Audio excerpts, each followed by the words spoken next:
Habang pauwi ako noong Miyerkules, April 4, napansin ko ang ilog na ito. Halos matakpan na ng basura ang bahagi ito ng San Juan River sa Sevilla Bridge sa Mandaluyong City. Hindi na makadaloy ng maayos ang tubig dahil sa kapal ng naghalo-halong basura.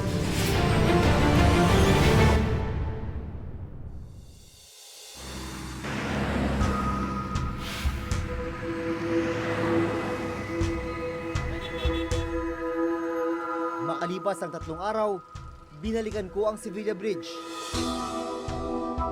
Kapag napadaan ka dito sa Sevilla Bridge sa pagitan ng Mandaluyong at Maynila, imposibleng hindi mo ito makikita. Dito sa ilog nakalutang ang lahat na yata ng klase ng basura na maiisip mo. Ito ang literal na ilog ng basura.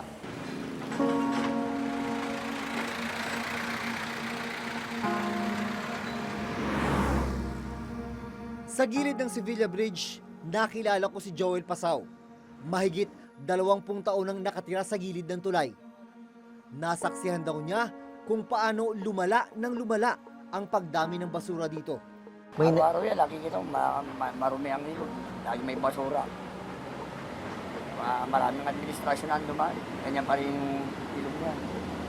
Kulay itim. Pero matatanda, kulay raw yan. Kapit ko yata yung tubig nung araw. Paninis daw nung araw. Dito na rin daw kasi nagtatapon ng basura ang ilang residente sa lugar. Kasanay na, nakasanayan ko na eh. Araw-araw, ganyan. Kada labas ako, papasok, ganyan pa rin. Sanay na rin ako. Parang nga hindi nauubos yung basura, merong inaagos eh. Nang puntahan namin ang lokal na pamahalaan ng Mandaluyong City, sinabi nilang hindi lang sa kanila nanggagaling ang mga basurang naitapon sa San Juan River dahil may iba pang mga syudad na dinadaluyan ang ilog. Hindi ho namin tinatanggi, parte ang Mandaluyong nung ibang mga duming nanggagaling doon. Pero kung pag-aaralan po ang kahabaan ng San Juan River, halos kulang-kulang 1 kilometro lang po ang nasasakupan ng Mandaluyong City sa San Juan River. Ang San Juan River dumadaloy sa 4 na syudad sa Metro Manila, kabilang na ang Mandaluyong City, San Juan City, Quezon City at Maynila. Nang baybayin namin ang ilog, may ilan di mga gusali na dito direktang nagtatapon ng dumi. Nitong Martes, ilang tauhan ng MMDA ang naabutan naming naglilinis sa ilog. Pero marami-rami pa ang kailangang linisin. Hindi nila natapos ngayong araw ang paglilinis sa ilog. Meron pong nilatag na programa doon para i-trap yung mga floating waste accumulated along San Juan River. Doon po ang pinakamababang elevasyon na pwedeng maaari namin na hanguin ang mga basura na naiipon along San Juan River.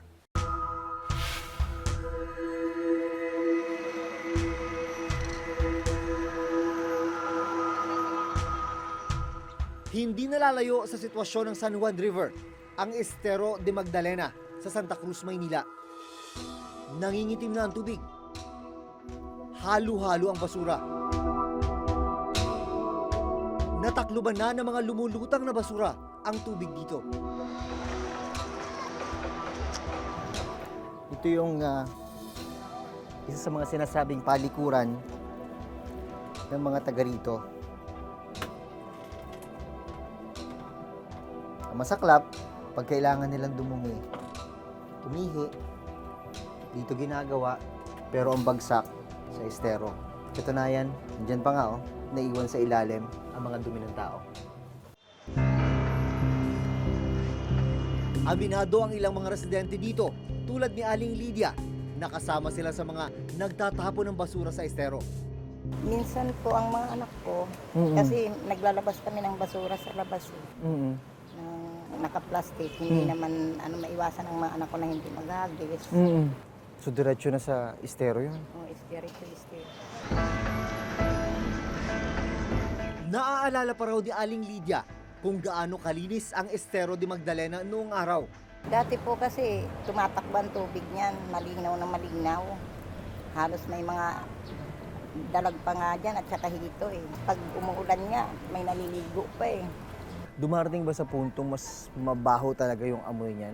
Pag napuno talaga siya ng anong amoy, sumisipaw talaga ng husyo. Kasi dyan na rin yung kubeta eh. Naabutan kong naglilinis ang ilang tauhan ng MMDA. Bukod sa halo-halong basura, makapal na burak ang nakuha sa estero. Gano'ng kadaming basura nakukuha nyo rito araw-araw? Marami. Ang dami? Nawala ng mga amoy. Sanay na eh. Sanay na kayo sa amoy. Siyempre, lilinisin mo ngayon. Pagbalik nyo kinabukasan, madami na naman yan. Paulit-ulit lang. Lahat na yata ng klase ng basura, lahat ng klase ng dumi, nandito sa esterong ito. Plastic, kahoy, minsan, ayan, dumi ng tao, nakabalot sa plastic. Mahalagang malinis ang mga basura sa mga estero at ilog.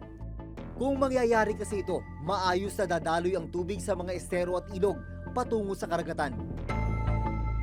Pero kung barado ang mga daluyan ng tubig, hindi malayong umapaw ang tubig na nagiging sanhi ng pagbaha. Sa datos ng National Solid Waste Management Commission, nasa 9,000 tonelada ng basura ang nakukolekta araw-araw. Dito pa lang yan sa Metro Manila. Kung susumahin sa loob ng isang taon, aabot yan sa mahigit 3 milyong tonelada ng basura.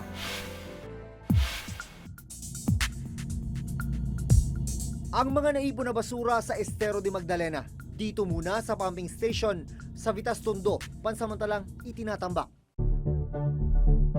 Ang pagtatayo at pagpapagana ng pumping station ang isa sa mga paraan para malinis ang mga daluyan ng tubig, gaya ng narito sa Vitas Tondo sa Maynila.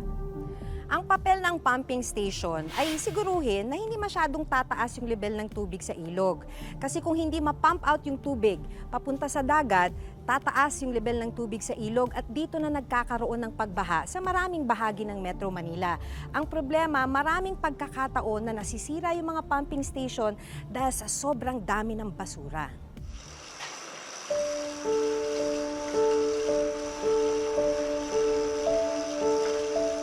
Dito namin nakilala si Tatay Domingo. 45 taon na siyang nagtatrabaho bilang taga-tanggal ng mga bumabarang basura sa mga makina ng pumping station. Siya na ang pinakamatagal na trabahador dito. Para kay Tatay Domingo, hindi biro ang kanyang trabaho dahil bukod sa nakabilad sa araw, umaalingasaw na mga basura at burak ang kailangan niyang harapin at linisin araw-araw. Tagal nyo rin pinagtyagaan. Pinagtyagaan ko yan, ma'am. Lahat ng pumping, ganun ang ginagawa ko nung. Tagalinis talaga. Oo, sa ilalim. Mag-aahon ng putik, nagamitan namin na ginagawa namin, inaakyat. Magkano yun? 459 Sa isang araw? isang araw. Panawagan niya, sana'y matuto ang lahat kung saan dapat itapon ang basura. Ang tanong, iniisip nga ba natin kung saan napupunta ang bawat basurang itinatapon natin? Walang katapusang basura yan. Wala, hindi matatapos ang basura niyan. Ikaw lang mananawa sa trabaho. Hanggang malakas ka pa, sige. Pagka nanghina, wala na. Sila nag-uumpisa na ng kalat. Kami naman tiga-trabaho. Hindi naman dapat ganun gawin na itapon na lang yung sa ilog. Yan naman nila na ilagay sa isang lagayan para pagdating ng truck, doon na lang dapat nila tapon. Hindi dito sa ilog. Kaya kami, sige pa rin natrabaho dito. O, kung marunong sila, tulungan naman nila kami. Dahil sa gawa ng tao, hindi tama eh. Yan, sa sakripisyo, sila, gobyerno. Sino siya yun? Sarili natin, nasa sarili natin. O, siyempre, naapektuhan tayo. Ang mga naipong basura sa San Juan River, Estero de Magdalena at sa Vitas Pumping Station, idiniretso naman sa mga sanitary landfill. Ang isa-isa na botas, ang isa naman ay nasa Rodriguez Rizal. Pero maging ang mga sanitary landfill, may problema rin. Nakasaad sa Republic Act 9003 o Ecological Solid Waste Management Act na dapat ay hinihiwalay na ang mga nabubulok, hindi nabubulok at ang mga maaring iresiklo sa kabahayan at barangay pa lamang. Bago pa man makarating sa mga landfill, pero malayo ito sa katotohanan. So yung pinaka-problem natin sa solid waste management, especially dito sa Philippines, no, ay yung implementation of segregation at source. Doon kasi nag-uumpisa yung lahat. So after ng consumption ng mga communities natin at yung mga industries natin, ilalabas nila yung waste. Kapag hindi ito na-segregate na maayos, may tendency na mixed waste yung collection at dadalhin ito sa sanitary landfill. At kung hindi maayos yung management ng waste, ang mangyayari ay mabilis mapupuno yung landfill at may tendency rin na kapag mabilis mapuno yung landfill, yung ibang tao magtatapon na lang sa mga waterways natin.